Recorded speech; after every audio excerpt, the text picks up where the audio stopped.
Hello বন্ধুরা, আবার একটা ভিডিও নিয়ে চলে এসেছি তোমাদের কাছে। দেখো আমাদের গোপাল কিভাবে জমে থাকা জলে খেলা করছে একটা চটি নিয়ে। ছোটবেলাতে আমরাও অনেক খেলেছি এভাবে। আমি ভিডিওটা করলাম, ওকে আমি ধমক দিতে পারতাম, কিন্তু দেখলাম যে না, ও খেলছে, একটু খেলা করুক, তারপর ধমকাবো। ভিডিওটা করে নিই।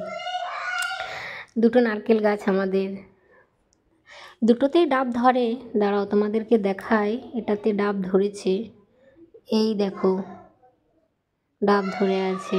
বড় গাছটাতে দেখাতে পারলাম না, কাঁঠাল গাছে ঢাকা দিয়ে দিয়েছে অর্ধেকটা। এই দেখো আমাদের বৃষ্টি ভেজা গ্রামের ঘর বাড়ি। ইস, চটির উপরে কাদাটা দিয়ে কিভাবে খেলা করছে দেখেছো বন্ধুরা? ও এক মনে খেলা করছে, আমি যে ভিডিও করছি ও খেয়াল করেনি। আজকে আমাদের এখানে সারাদিনই বৃষ্টি হচ্ছে। আজকে বৃষ্টিপাতটা মনে হচ্ছে যেন বেশি। তোমাদের ওই সাইডে বৃষ্টি হচ্ছে? কাদের কাদের সাইডে বৃষ্টি হচ্ছে আমাকে কমেন্টে জানিও। উঠোনে পুরো জল জমে গেছে।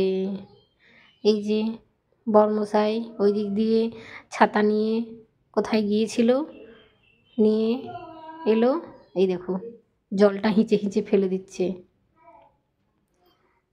চেয়ারটাও ভিজে গেছে, বাইরেই পড়ে আছে। চেয়ারটা ভেঙে গেছে অবশ্য, তাও বসা হয়। আজকে সকাল সকাল রান্না বান্না হয়ে গিয়েছিল, তাই ফোনটা নিয়ে ভিডিও করতে বসে গিয়েছিলাম। আমাদের এখানে একটা বড় টাওয়ার আছে, জানো তো বন্ধুরা? এটা এয়ারটেলের টাওয়ার, আমাদের বাড়ির সামনেই।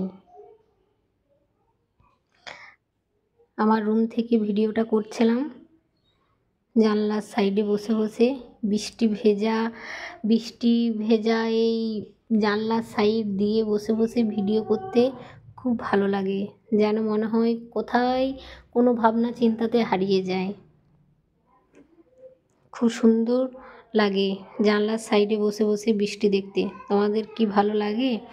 দেখবে বন্ধুরা, ওদের বাড়ির ওখানে একটা পাইপ দিয়ে খুব সুন্দর জল পড়ছে। দাঁড়াও তোমাদেরকে দেখাই, এই দিক দিয়ে দেখো আমাদের পেয়ারা গাছটা বৃষ্টিতে ভিজে পুরো ওই দিক দিয়ে ঝুমে গেছে। বৃষ্টি ভেজা নারকেল গাছটা দূরে দেখতে খুব সুন্দর লাগছে, তাই না? এই দেখো ওদের ওই ছাদে পাইপে জল পড়ছে। জানো তো বন্ধুরা, যখন ছোট ছিলাম তখন এরকম বৃষ্টি পড়লে, এরকম পাইপ দিয়ে জল পড়লে ছুটতে গিয়ে পাইপের নিচে দাঁড়িয়ে থাকতাম, ওই জলটা মাথায় যাতে পড়ে। মাকে লুকিয়ে লুকিয়ে, কিন্তু মা যদি দেখে ফেলতো মুশকিল হয়ে যেত। মার বলে দেখে যায়, একটা মার ভুঁয়ে পড়তো না। তুলসী মন্দির দেখতে ভালো লাগছে।